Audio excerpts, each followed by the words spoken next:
Hi, I'm Molly. Welcome to Oxford Online English.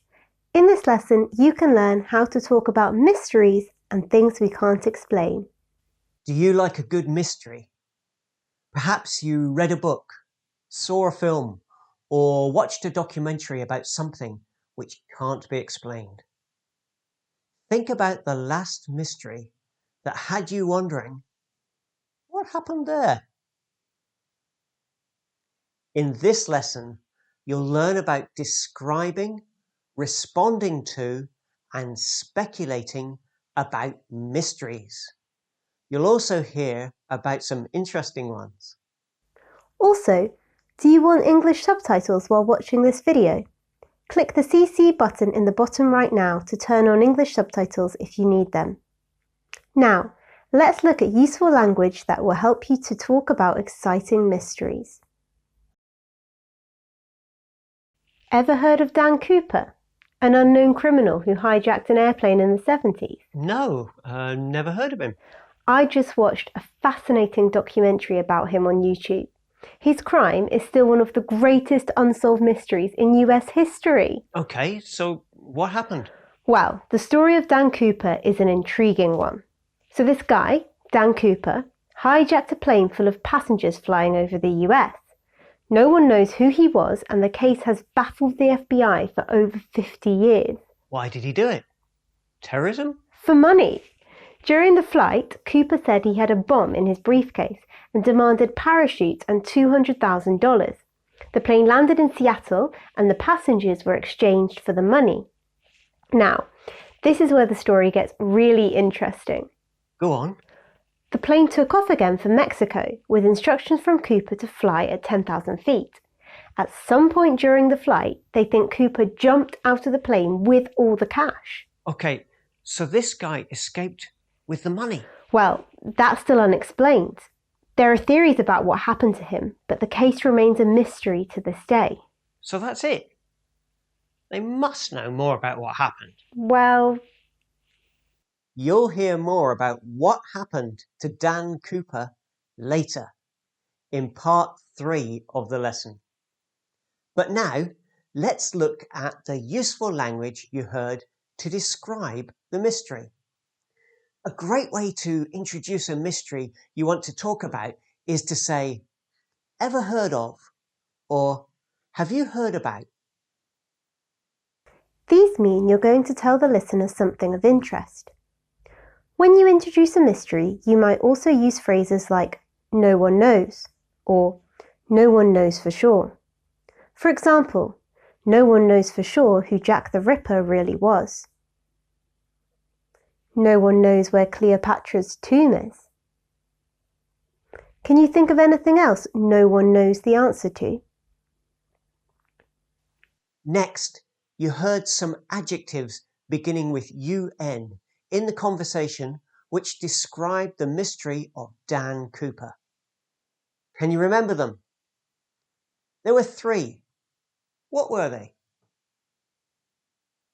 You heard unknown, unsolved, and unexplained. You can use these words to talk about situations we can't explain. One of these words is commonly used together with the word mystery to make a collocation. Do you know which one? Unsolved mystery is a common collocation. For example, the Dan Cooper incident is an unsolved mystery because we still don't know what happened. Correct use of collocations is a great way to expand your communication skills and express yourself more clearly. There are other useful collocations with the word mystery. For example, to describe a situation where there are unexplainable elements, you can say there is an air of mystery to it, or the situation is shrouded in mystery. If a mystery has been solved, then you can say the mystery has been cleared up. If it looks like the mystery will stay unsolved, you can say it will remain a mystery. Let's take a look at other adjectives from the conversation. Fascinating means that something is extremely interesting. What was the last unsolved mystery you thought was fascinating? Intriguing has a similar meaning to fascinating. If something is intriguing, it's interesting, and it makes you feel curious. You want to know more about it. Mysterious describes something you can find hard to explain. You can use it with many different words. A mysterious noise, a mysterious stranger, a mysterious disappearance, and so on. Finally, you heard the speaker say, "The case has baffled the FBI for 50 years. Baffled means extremely confused about something. Got it? Don't forget, you can review any part of the lesson which you find difficult. Let's move on to our next mystery. Have you heard of the Mary Celeste, the ghost ship? Ghost ship? No. What is that? It was a ship found drifting in the middle of the Atlantic Ocean, totally empty. Sounds interesting. Tell me more. Well, this has baffled historians for over 100 years. The ship left New York in December 1872, sailing for Italy. They found it a month later with all the crew missing. Okay, so something happened on board and everyone abandoned the ship. Well, it's not that straightforward. When they found the ship, there was nothing wrong with it. What's more, there were plenty of supplies and all the crew's possessions were still on board. How could that be? No one knows for sure, but there are some interesting theories as to what might have happened. Such as? Some people believe pirates killed the crew. Others suspect that 2 of the crewmen killed the rest of the crew because their possessions weren't found. The passengers were murdered. This is giving me the creeps. Other theories suggest Mother Nature, a storm maybe, caused the crew to abandon the ship.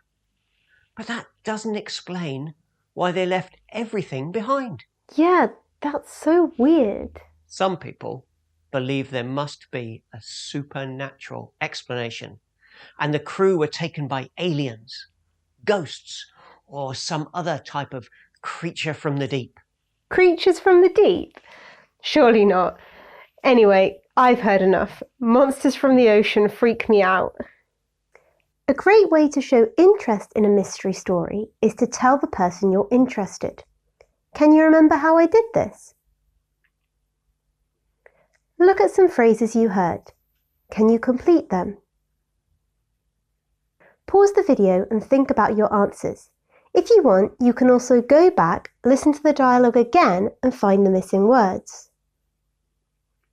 Did you get all 4? Let's check. The listener also responded to "pirates killed the crew" and "crewmen killed the crew" by echoing this with a question. The passengers were murdered. These phrases show the speaker that you are listening and interested in what they're saying. Let's do some practice. We're going to use the conversation from part 1. If you haven't watched part 1, that's okay. You can still complete the task. Imagine someone is telling you a story about a mystery. See if you can respond and show more interest using the language you've just seen. Read and repeat the responses that you see on the screen. Then, to make it more difficult for yourself, you can rewind, close your eyes, and try and respond without looking. Ready? Here we go. His crime is still one of the greatest unexplained mysteries in US history. The case has baffled the FBI for over 50 years. They think Cooper parachuted out of the plane with all the cash Nice job. Now, try it again, but this time don't read the responses. Also, focus on your intonation. Intonation is essential to express interest. If you say, "Really, I'm intrigued now," you won't sound interested. You need intonation. "Really? I'm intrigued now." Learning how to respond to mysteries and stories with interest will help you in your everyday conversations too. Next, you will learn how to speculate about a mystery. You speculate when you talk about something you don't know about. Maybe you have an idea, or you just want to guess about what happened. Using past modal verbs is a good way to do this. You can use the verbs must, might, may, could, and can't to speculate about the past. So, let's go back to the story about the mysterious Dan Cooper. While you listen to this conversation, think about these two things. What are the speakers sure about? And what are the speakers unsure about? Got it? Let's listen. They must know more about what happened. Well, for starters, they know so little about the man that Dan Cooper might not have been his real name. Okay, so did they figure anything out? So many things are uncertain. As the plane was flying over the Washington Mountains at night, he probably parachuted out.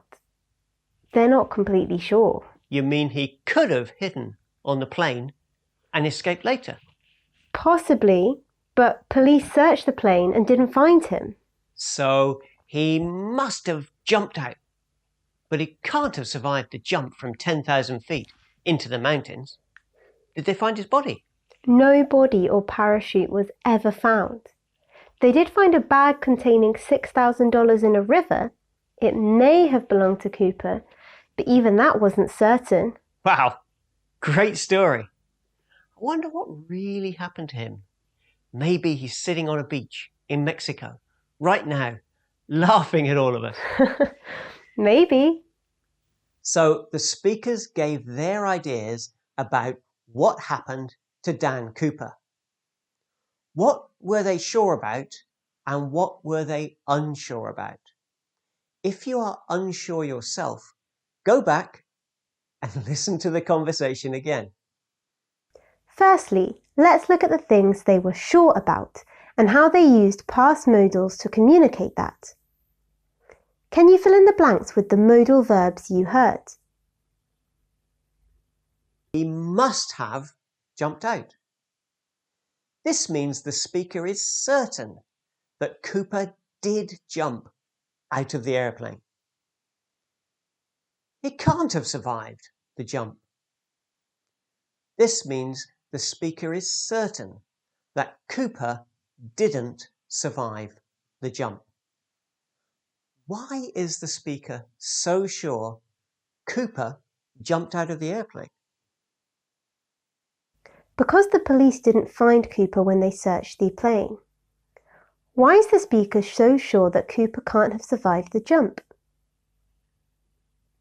Because the speaker assumes it's impossible to survive a jump into the mountains. You can use must have or can't have to talk about things in the past where you don't know for a fact, but you're sure about what happened. You use logical deduction to reach a conclusion.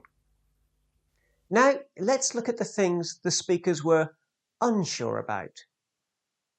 They said Dan Cooper might not have been his real name. He could have hidden on the plane. It may have belonged to Cooper. The speakers in these cases are not sure. You can use might have, could have, or may have to talk about something in the past which you think is possible, but you're not sure. So, if you say, he could have hidden on the plane, you mean that it's possible but not certain, and either way, you don't know. What do you think happened to Dan Cooper? Pause the video and make 2 sentences you are sure of and 2 sentences you are unsure of. Now, listen to me say these sentences again and repeat after me. He must have jumped out. He could have hidden on the plane. Which words are stressed and which sounds are missing? Listen more than once if you need to. The modal verbs must and could are stressed. For past modals of deduction, the modal verb is usually stressed. This is because the speaker wants to emphasize their logical conclusion or guess. The missing sound was the h sound in have. The have is pronounced in its weak form, so you shouldn't make the h sound. What do you think happened to Dan Cooper or the Mary Celeste? Comment below and tell us what you think happened in these famous unsolved mysteries. Use the language you learned today. Thanks for watching. See you next time!